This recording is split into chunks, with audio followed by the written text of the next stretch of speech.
तत्क्षण तो भले ही अहंकार आया था, पर धर्मात्मा होने के कारण से तुरंत समझ में आया, कुछ घंटे में उस रावण को उसने छोड़ भी दिया।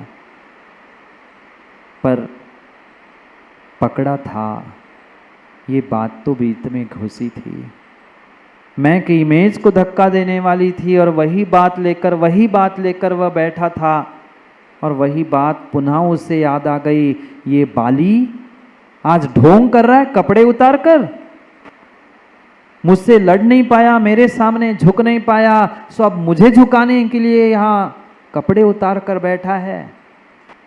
दूर से तो उसे मुनिराज दिख रहे थे, निर्ग्रंथ दिख रहे थे, धरती के देवता दिख रहे थे, पर जब जब व्यक्ति का अहंकार सताता है, मैं की इमेज में चोट लगती है, वह सामने गुरु भगवान को भी गुरु या भगवान मानने के लिए तैयार नहीं होता।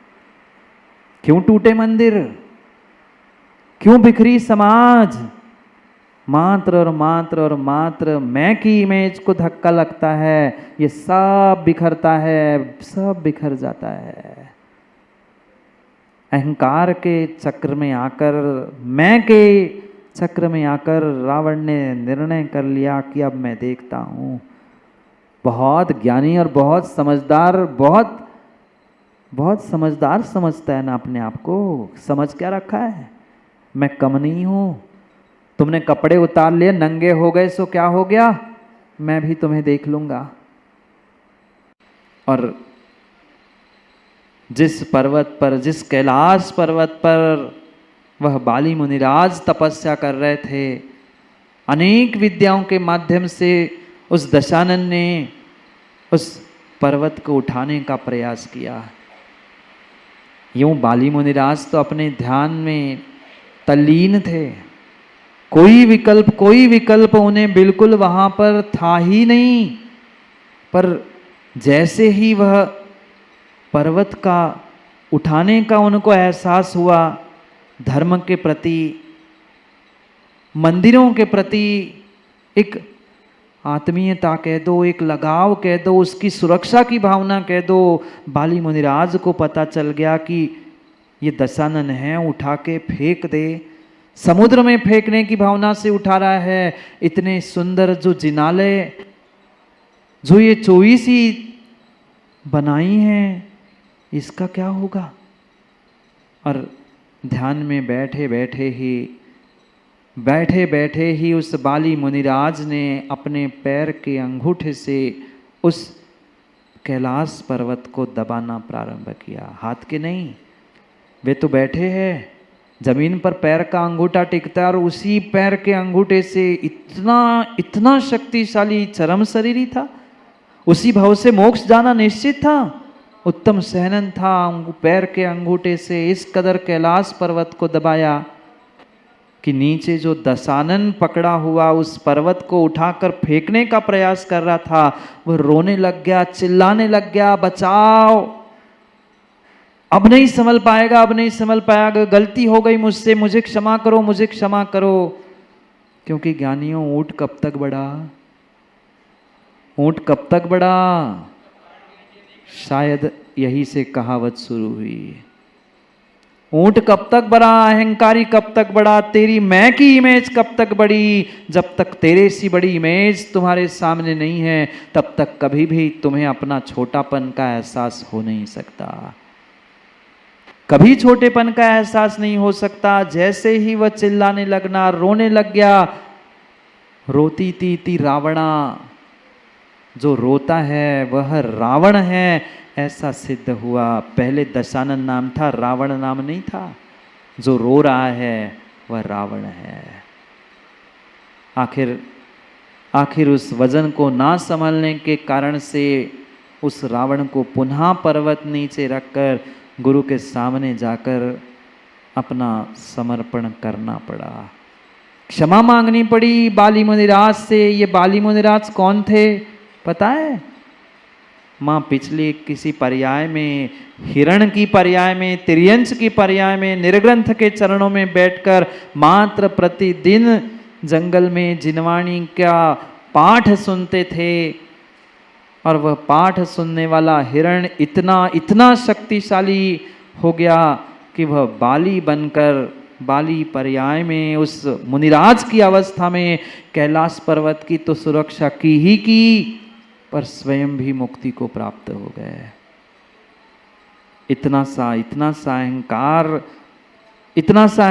इतना सा वो मैं की इमेज को लगा हुआ धक्का, इतने चैत्यालय कितना ज्ञानी था।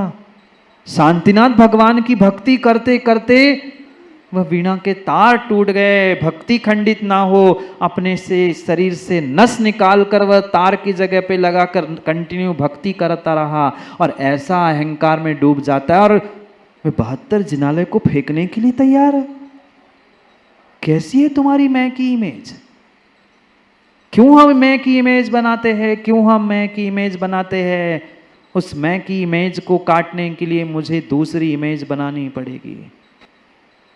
जैसे रावण ने अपने अहंकार की इमेज, मैं की इमेज को मिटाने के लिए मुनिराज को अपने से बड़ा स्वीकार किया। जिस दिन जिस समय मैं किसी दूसरे की इमेज को अपने से बड़ा समझूंगा, बड़ा मान लूंगा, पक्का मान लेना, उसी दिन तुम्हारा अहंकार समाप्त होने लग जाएगा। उसी दिन तुम्हारा अहंकार समाप्त हो जाएगा। मैं किसकी इमेज बनाऊं? पिताजी की, दादाजी की, कि और उसकी किसी की? नहीं, किसी अहंकारी की नहीं, किसी अहंकारी की नहीं। मुझे दूसरी ऐसी इमेज बनानी है परमात्मा की। मुझे ऐसी दूसरी इमेज बनानी है गुरु की। मुझे ऐसी दूसरी इमेज बनानी है जिनवाणी की, जिसे मैं स्वीकार करूं कि ये मुझसे बड़े हैं। क्योंकि गुरु परमात्मा सब कुछ अपने जगह पे है, पर समर्पण नाम की जो दूसरी इमेज उनको देखकर मैंने बनाई है, वह समर्पण की दूसरी इमेज ही मेरे मैं की इमेज को मिटाने के लिए निमित्त है। क्योंकि ज्ञानियों कांटे से कांटा निकाला जाता है। समर्पण कौन सी वस्तु है? समर्पण, मां बोलो ना, कौन सी वस्तु है? जैसे अहंकार तुम्हें नहीं दिख रहा, मैं की इमेज नहीं दिख रही, ऐसी समर्पण की इमेज नहीं है। देव, शास्त्र, गुरु, पंच परमेष्ठी, ये सब कुछ तो है, उनकी इमेज है, पर उनके प्रति समर्पण की ज्ञानियों कोई इमेज नहीं है। जैसी मैं की कल्पना, अहंकार की कल्पना करते हुए मैंने मैं की इमेज बनाई है, ऐसी ही हमें परमात्मा की इमेज बनानी है, एक गुरु की इमेज बनानी है। और जिस दिन गुरु की, परमात्मा की एक दूसरी इमेज समर्पण के रूप में बनेगी मेरे भीतर, अपने आप जब ऊंट, मैं का ऊंट, अहंकार का ऊंट परमात्मा की उस बड़ी इमेज के पर्वत के नीचे आता है, अपने आप अपना अस्तित्व का बोध करते हुए, अपने से बड़े को एक्सेप्ट करते हुए विनय और समर्पण के साथ जीना प्रारंभ करता है। करना हमें यही है। मैं की इमेज को, अहंकार को निकालने के लिए समर्पण की इमेज, विनय को यानी मार्दव गुण को धारण करना है। कौन सा धर्म है? उत्तम मार्दव। ये मार्दव धर्म समझा रहा है, कह रहा है जो तुमसे बड़ा हो, जो तुमसे बड़ा हो, चाहे जिस प्रकार से बड़ा हो, उसकी बड़ी इमेज को एज इट इज एक्सेप्ट कर लो, तब जाके तुम्हारा अहंकार चूर चूर हो सकता है। चूर चूर हो सकता है जब हम अपने से बड़े किसी को एक्सेप्ट करेंगे, स्वीकार करेंगे, तभी ज्ञानियों समर्पण होगा। और यही समर्पण विनय है। यही विनय तुम्हारे लिए झुकना सिखाएगा, और यही झुकना, विनय करना, यही ज्ञानियों कहीं न कहीं मार्दव है। उत्तम मार्दव, जिस धर्म की पूजा, अर्घ्य आदि आज आपने चढ़ाए, वे तो धरती के देवता निर्ग्रंथ मुनिराजों के ही पास मिलता है।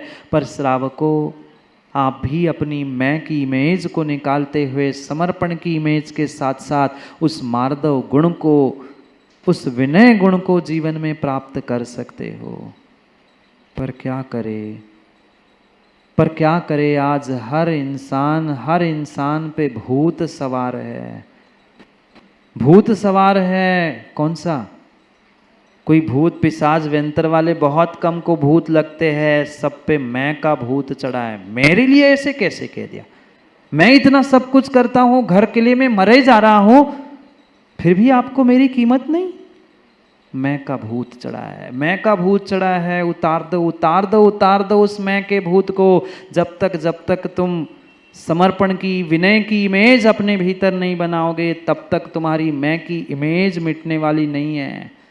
तब तक तुम्हारी मैं की इमेज बिल्कुल बिल्कुल बिल्कुल मिटने वाली नहीं है। इसीलिए आचार्य भगवंतों ने 4 प्रकार का समर्पण, 4 प्रकार की विनय और उस मार्दव गुण को समझने के लिए 4 व्यवस्थाएं बताई है।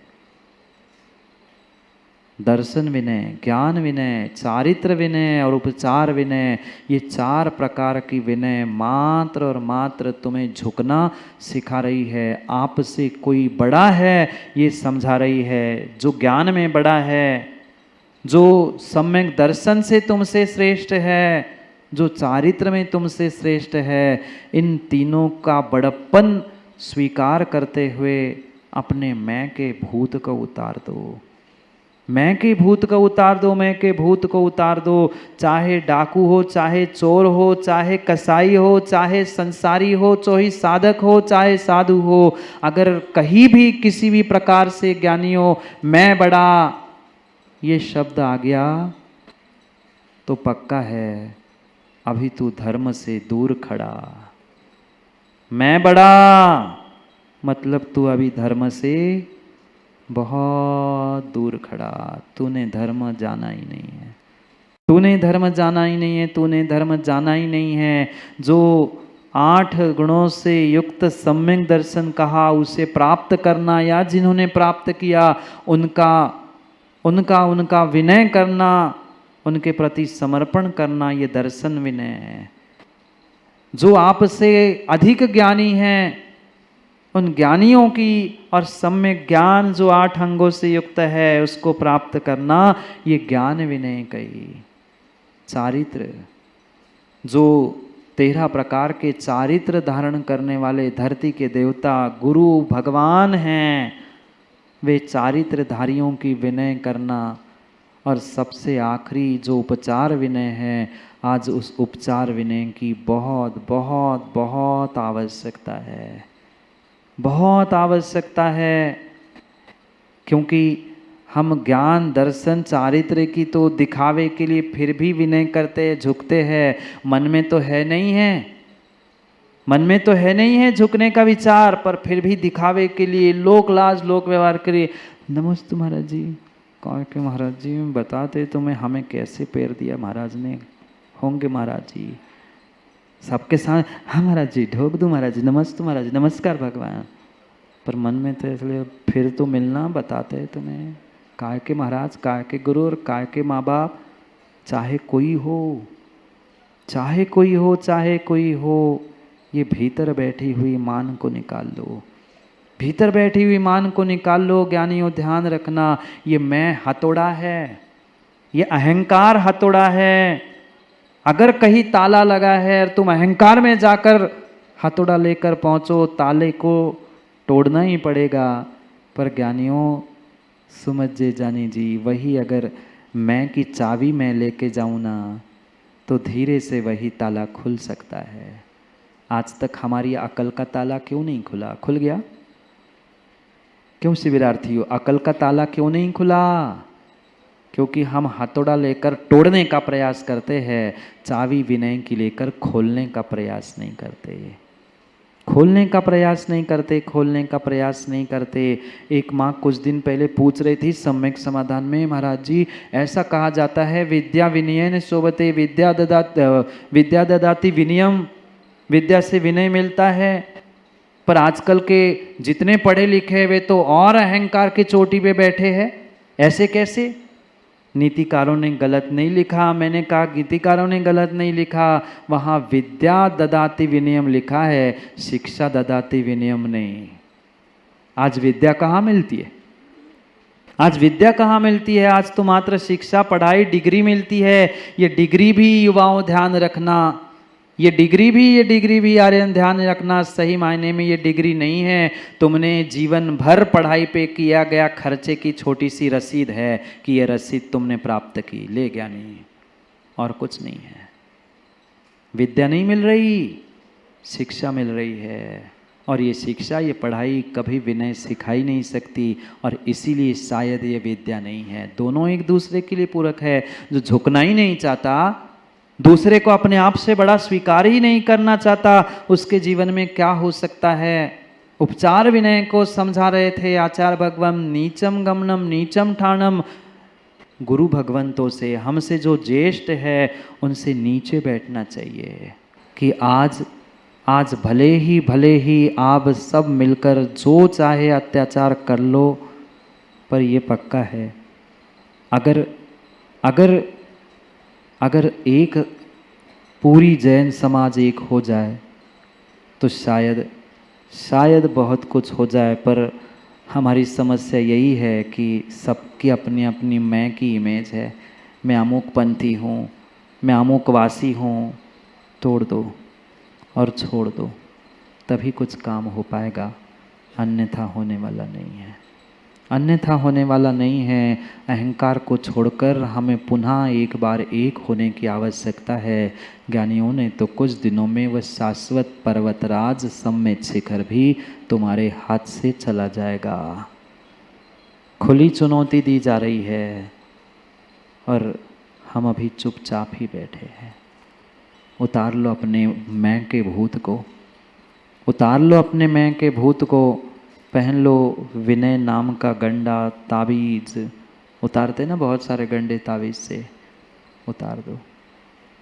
क्या करूं, समय किसी के लिए नहीं रुकता, समय किसी के लिए नहीं रुकता। समय हो गया है किसका? मैं की इमेज बनाने का नहीं, मैं की इमेज तोड़ने का, मैं की इमेज छोड़ने का। वह तभी टूट सकती है जब हमसे बड़े किसी को हम समझ सकते हैं, उसके समर्पण की इमेज अपने हृदय में बना सकते हैं। वही विनय उत्तम मार्दव धर्म कहा है, और वह उत्तम मार्दव धर्म निर्ग्रंथों के पास है। हमें अपने कम से कम विनय समर्पण को तो समझने की आवश्यकता है। जाओ, समय हो गया, अभी नहीं हुआ, अभी और भी बहुत कुछ समझना और सुनना है। आज तो दूसरा ही दिन है, अभी तो 8 दिन और है। पुनः समय की बात के लिए समय पे मिलते, क्योंकि समय पे किया गया काम समय को दिलाता है। बोली भगवान महावीर स्वामी की।